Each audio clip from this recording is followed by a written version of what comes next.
On the 2nd of October, both BYD and Tesla lifted the veil on their sales figures for the third quarter of this year.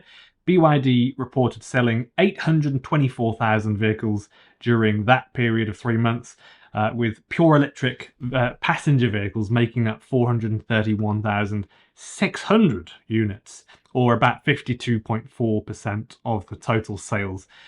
Tesla, sticking to its all-electric lineup, reported sales of 435,000 cars during the same 3-month period. So it's so close between them, and Tesla is, I would imagine, weeks away from losing its spot now, the top spot as the world's largest EV manufacturer. Things get much more interesting though when you actually look at BYD's sales figures. Welcome to the channel, folks. Thanks for tuning in. I'm Ben Alexander. This is Mimi, the neighbour's cat. And if you're new here and you don't know who I am, I make EV news videos every day, pretty much everything that's going on in the EV world, in the actual world. And again, I really appreciate you all watching and watching again and again, because when you do, it enables me to keep on doing this every single day. And I just do this. I research things and I make videos and talk every single day. Really enjoy what I do. So thank you also to the people that donate a few dollars a month on YouTube memberships, Patreon, Buy Me a Coffee. Really, really appreciate it. Thank you very much. This quarter brought BYD really close to Tesla, and they achieved 99.2% of Tesla's electric vehicle sales. So that's 0.8% less than Tesla.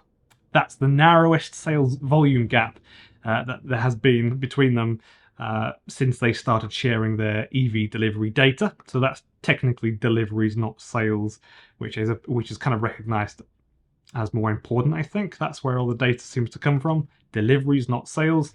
Diving into the sales growth trends of Tesla and BYD, Tesla saw 26.5% year-on-year increase in sales in this quarter, despite experiencing a 6.5% dip compared to the previous quarter. On the flip side, BYD's pure electric vehicle sales skyrocketed, really 67% year-on-year from the same period last year, and 22.5% month-on-month this quarter, outstripping Tesla's growth rate in Q3. So it's obvious just how BYD is just tearing through the globe. Their cars are going everywhere. I know there's been a bit of slowness in the take-up of Chinese EVs in Europe, but they're definitely still selling, you know, and I think people are sort of seeing how good they actually are, because they're really, really good. Taking a look back at the pure electric vehicle sales data for Tesla and BYD, since 2022, Tesla has managed to maintain a big lead over BYD up until Q3 this year. So in the initial 6 quarters, Tesla consistently outperformed BYD by over 670,000 vehicles. However, the gap closed a lot in Q3 with a mere difference of 3.5, not even 3.5 thousand units, showcasing a striking alignment in sales volumes. So given the current upward trajectory that is likely, that BYD's pure electric vehicle sales might overtake Tesla in the 4th quarter of this year. So in the next handful of weeks, it's quite likely, not guaranteed technically, but very likely that BYD will become the largest EV manufacturer in the world. So Tesla and BYD are both setting their sights on global expansion. Of course, Tesla have been more prominent in the West for a few extra years, literally a few extra years, extending their reach across various international markets. And they've been growing a lot in China too. So Tesla has set up vehicle manufacturing plants in the United States, China, Germany, and is in the process of constructing a new facility in Mexico that's been all over the news. I think I've mentioned that too. Concurrently, BYD, with several vehicle factories in China, has also invested huge money in new facilities in countries like Uzbekistan, Thailand, Brazil. So as their global expansion strategies unfold, and they're trying to, make their company successful and go global, these two massive companies are set to face off in a fierce global competition over the next few years. In the future, the competition between BYD and Tesla is expected to intensify and potentially driving further innovations in the EV world. They already collaborate with the sharing of battery tech. So, for example, BYD sell batteries to Tesla for Chinese Teslas, for example. The convergence in their sales volumes indicate that the race is getting tighter. Very, very, very tight. And the coming quarters will be really crucial in determining their positions in the global EV market. Both companies, while riding on their successes, clearly they do, will also face challenges including supply chain issues, regulatory changes, evolving consumer expectations. How they navigate through these challenges and recognize and then seize opportunities will really shape their journey in the next few years. This is where good companies can become unstuck. From my understanding, when companies get big, they expand, and then they increase their liabilities, and it all just crumbles. That is quite a common thing. So how is it that this is going to go for them, both of them, over the next 5 years? Because now Tesla is not the only big player in the EV space.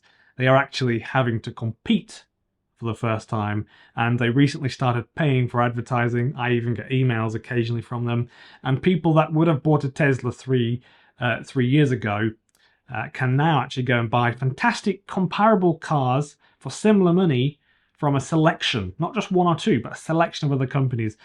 For example, Kia, Polestar, BYD.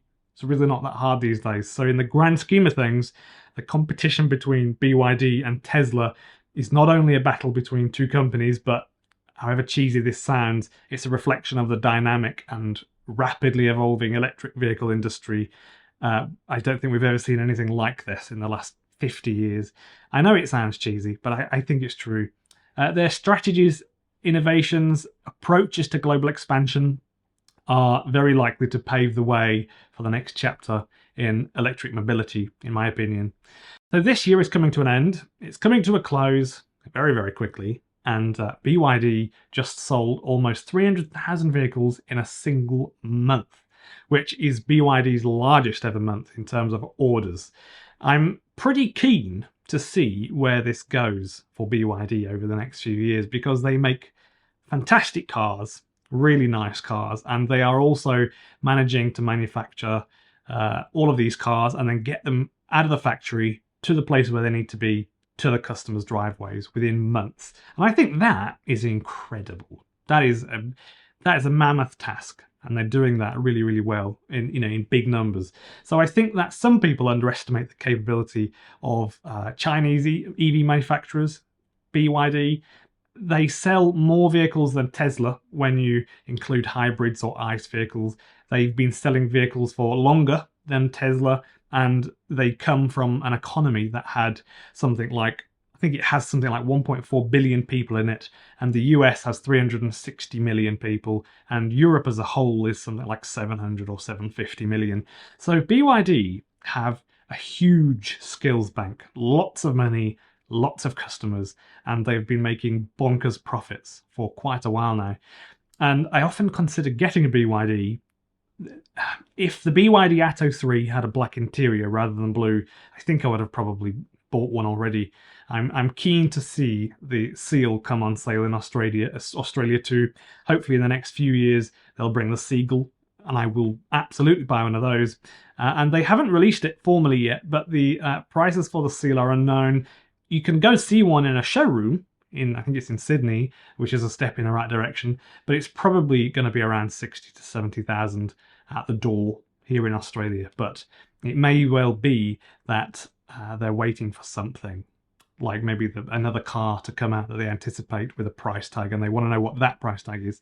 Also, the MG4 X-Power has a price tag here in Australia, and it's put a bit of extra pressure on BYD to make the Seal that bit cheaper, because there is another great car that you can go buy, another great car, $60,000, and then a little bit extra at the door.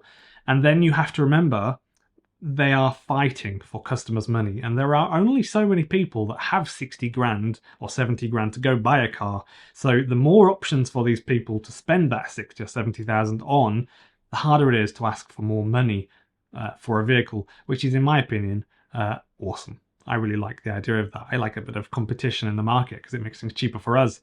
So if you found that useful or helpful or interesting, please feel free to have a look at supporting my work on YouTube memberships or Patreon. They're about $3 a month, or you could buy me a one-off coffee if you like, on Buy Me a Coffee, the website Buy Me a Coffee. Links will be below. If you like the video, please remember to actually press the like button and press the subscribe button so that YouTube shows you more of my content, because I make videos like this every single day. So thank you for joining.